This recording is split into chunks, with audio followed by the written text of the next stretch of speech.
8 ай бою балам сүйлөгөн үнүн уккум келди, бирок сүйлөбөй кетти.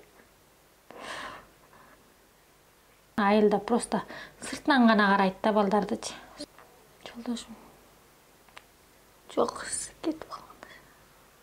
Калган балдарым, кыздарым аман болсо болду да. Ошолорго бак берсе болду. Эми ириш жуп иштеп атам азыркы учурда. Жок деген ошо квартираны балдарым курсага токуптурушат.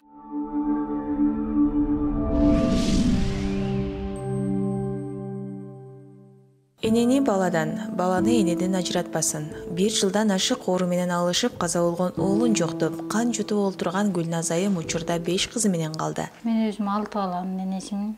Жакында эле балам узакка созулган оору менен ооруп кайтыш болуп кетти. 5 кызым бар. Опухоль болуп көпкө жатты, 9 жашта балам. Анан 5 кызыма бир кызым турмушта жаңы эле ошол кетти. 9га чыкканда кайтыш болду жакында эле. 15 күн болду. Арты кайра болсун.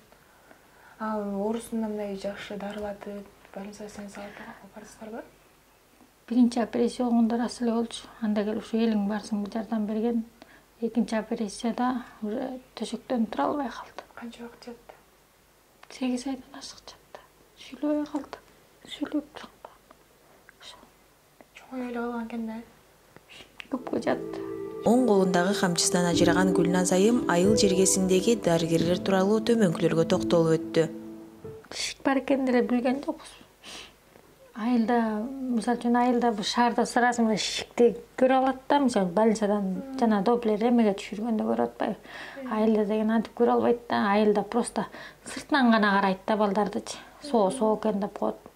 Эме карточкаларга соо деп коет. Балким туубаса башында бардыр. Кайдан экенин да билбейт да, капыл-тапылдан билчикасы да аябай жакшы окуган, чуркап жүргөн бала болчу. Капыл-тапылдан ооруп калды. Июнь айында ооруп баштаган былтыр. Быйыл ошо июнь айында кайтыш болду акыры белем. 22-синде. Жалгыз эле эркек бала болчу. Учурда 5 кызы менен Борбор калабыз Бишкек шаарында батирде турат. Жолдошу менен 2 ажырым жолго түшүп кеткендиктен эч кандай жардам көрсөтүлбөйт. Ошондуктан кыздарын багуу үчүн Борборуздагы кафелердин биринде идиш жууп эмгектенет. Бирден бир кыялы кийим тигүүчү машинка алып кыздары менен чогуу үйдө иштесек дейт. Жолдошум жок кетип калган. Алимент төлөйбү? Өзүңүз багасыз кыздарды? Өзүм багам. Канчада жаштары? Бирөө 10 класс, бирөө 8 класс, бирөө 6 класс. Ошолорго жок дегенде швейный машина болсо ошолорго кичине жардам берсем деп ойлоном да. Бул жак квартира экен, э? Квартира. Канча төлөп атасыз? 5000. Жакында эле көчүп келдим бу жерге. Больницада хосписте жаттык балам менен. Балдарым айылда, мамамда болчу.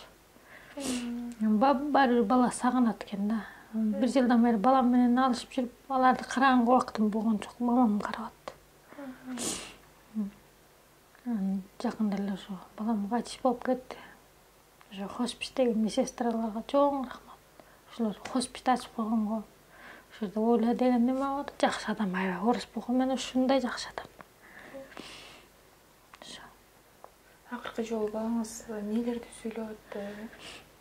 Биринчи операцияда сүйлөдү. Экинчи операция болду. Экинчиден кийин эле кайта үчүнчү шунт коюлуп, үчүнчү операция болуп кетти. Бачым болуп кетти операция. 8 ай болуп бир ооз сүйлөгөн жок. Бир да жол сүйлөгөнгө алы келген жок.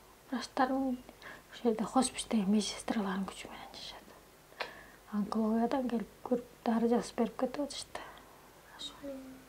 8 ай бою балам сүйлөгөн үнүн уккум келди, бирок сүйлөбөй кетти.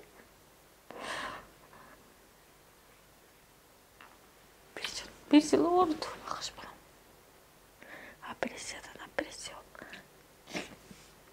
Türkiye'ye alып барсам mı деген анан алып бара алган жокмун. $42,000 сурашты. $42,000 табыш өтө кыйын болду мага. Эми жалгыз өзүңүз балдарды бакканда да кыйналсаңыз керек. Азырынча швейный машинам жок болгондуктан балдарымды эмете албайм да.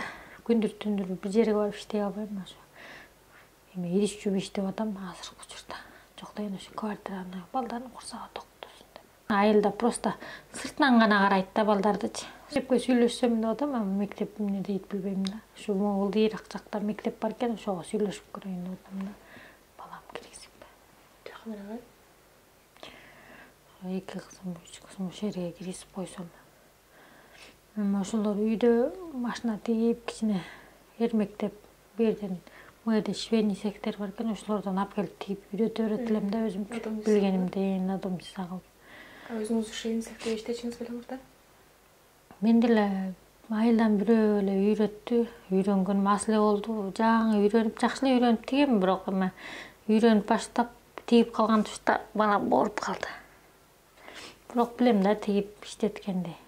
Демек болсо эле өзүңүз алып кетесиз. Өзүм алып кете алам да. Алып кыздарыма жардам берсем деген ойдомун да, ошону швеяны үйрөтүп койсом. Азыр окуучу кыздарды швея калбайт да. Аны үйдө болсо өзүм кошо отуруп, анан жанымда болуп үйрөтсөм деп ойлонуп атам да, ошо үйрөтүп алып тиксекпи деп. Мына ушул квартирада экенсиз, үйдө деле толук шарт жок экен, кыздар менен кыйналып элесизби? Мына ушу өзүдө тар экен, Буга деле шүгүр дейм, ошого деле жашоодо баары болот деп алдыда. Балким Кудай таалам мен күткөндөн да жакшыраагы бар, берери бардыр Кудай. Үйгө жыйлабаңызчы. Калган балдарым, кыздарым аман болсо болду да. Ошолорго бак берсе болду.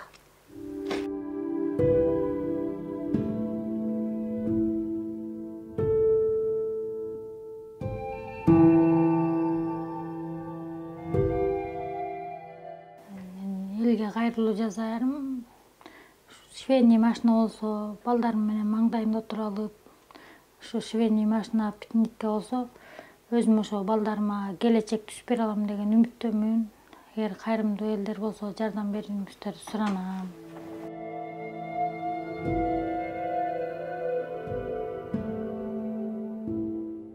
Тукениева Гүлназ эже Элим барсыңбы коомдук кайрымдуулук фондунда каттоодо турат. Азыркы тапта фондубуз эмгекчилүү бүлө долбоору алкагында жакыр жашаган үй бүлөлөрдү өз алдынча эмгек кылуу, балдарын багуу максатында, иш орду менен камсыз кылуу максатында ушул долбоорду баштадык. Эгерде сиздер дагы кандайдыр бир жардам көрсөтөйүн деп, же болбосо акча каражаты менен же тигүүчү машинаны алып берем десеңиздер, 0773 00 20 15 номерине акча каражатын салсаңыздар болот.